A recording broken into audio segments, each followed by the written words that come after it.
जैसा भी आपने बताया कि इतना अच्छा पद है, तो मैं इस पद पे रहते हुए अपने घर के उद्घाटन में एक सर्वधर्म प्रार्थना जो है, जिसमें मेरे हस्बैंड खुद कन्वीनर थे, वो कर रहे थे।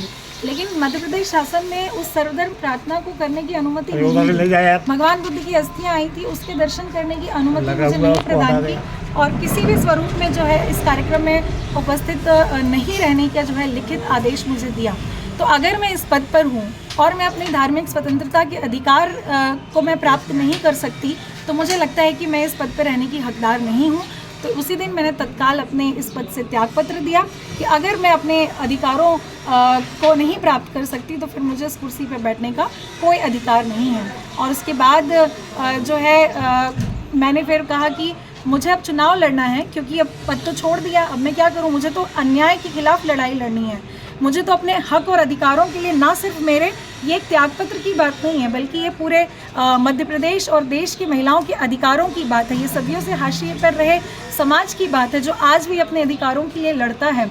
तो हमने भी बहुत संघर्ष करके जो है अपना जीवन यहाँ तक पहुँचाया है। एक अनुसूचित जाति वर्ग से आते हुए पढ़ लिख कर डीएसपी बनना, डिप्टी कलेक्टर बनना, और उसके बाद भी अगर इस भारत देश के संविधान में जो हमें अधिकार प्रदत्त हैं वो अगर हमें नहीं मिल पाते हैं, तो फिर हमें जो है सड़क पर उतरने को शिवराज सिंह चौहान जी, हमारे प्यारे मामा जी, ने मजबूर किया है।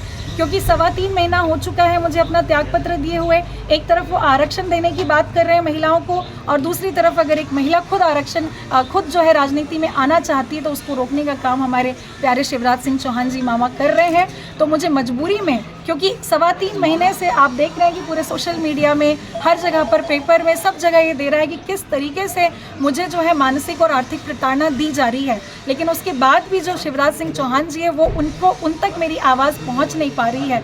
तो उन तक आवाज़ पहुंचाने के लिए हम आमला से मुख्यमंत्री निवास भोपाल तक हमने ये यात्रा निकाली है। अभी हम सलकनपुर से यहाँ जो है बुधनी पहुँचे हैं। सलकनपुर से माता बिजासन जी से हमने प्रार्थना की है कि शिवराज सिंह चौहान जी को, जो हमें भांजी कहते हैं, उनको थोड़ी सी सद्बुद्धि दीजिए कि हमें अपने अधिकारों के लिए इस तरीके से सड़क पर ना उतरना पड़े। या तो वो नियम बना दे कि मध्य प्रदेश की महिलाओं को अपने अधिकार प्राप्त करने के लिए 100, 200, 300 किलोमीटर पैदल चल के जाना पड़ेगा, तभी उसे न्याय मिलेगा। तो ये जो दोहरा चरित्र मध्य प्रदेश शासन अपना रही है, उस अन्याय के खिलाफ ये लड़ाई हमारी है। ये प्रत्येक महिला की लड़ाई है, ये प्रत्येक अनुसूचित जाति वर्ग की लड़ाई है, अनुसूचित जनजाति पिछड़े वर्ग की लड़ाई है कि हमें अपने अधिकार के लिए इस तरीके से जो है आज सड़क पर उतरना पड़ रहा है, अपने बच्चे परिवार को छोड़ करके। तो ये समूचे मध्य प्रदेश के खिलाफ जो अन्याय अत्याचार हो रहा है, ये उसकी लड़ाई है, इसीलिए हमने उसको नाम न्याय यात्रा दिया है। आपके त्यागपत्र मंजूर हो गए हैं?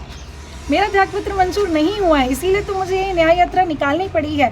बीजेपी से किसी को चुनाव लड़ना है तो एक दिन में अति आवश्यक जो सेवा है, डॉक्टर जैसी सेवा को, जबलपुर मेडिकल कॉलेज के एक डॉक्टर को जो है 39 उम्मीदवार जो पहली सूची निकली थी, उसमें एक दिन में उनको इस्तीफा स्वीकार किया जाता है, उसी दिन उनको टिकट मिलती है और उसी दिन उनकी टिकट का डिक्लेरेशन होता है। सेम सागर की बंडा सीट से भी एक टीचर का हुआ है। तो जब बीजेपी से अगर किसी को टिकट देना है तो आप एक दिन में उनका इस्तीफा स्वीकार कर देंगे।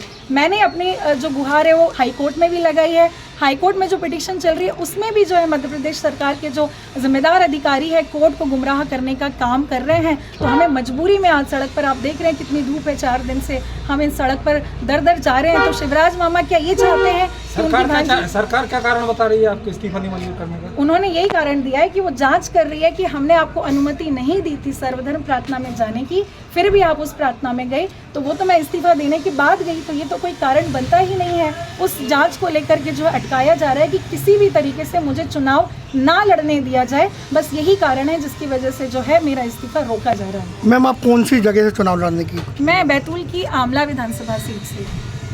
किस पार्टी से? वो आने वाला समय बताएगा, जो हमारी विचारधारा के साथ मेल खाएगी।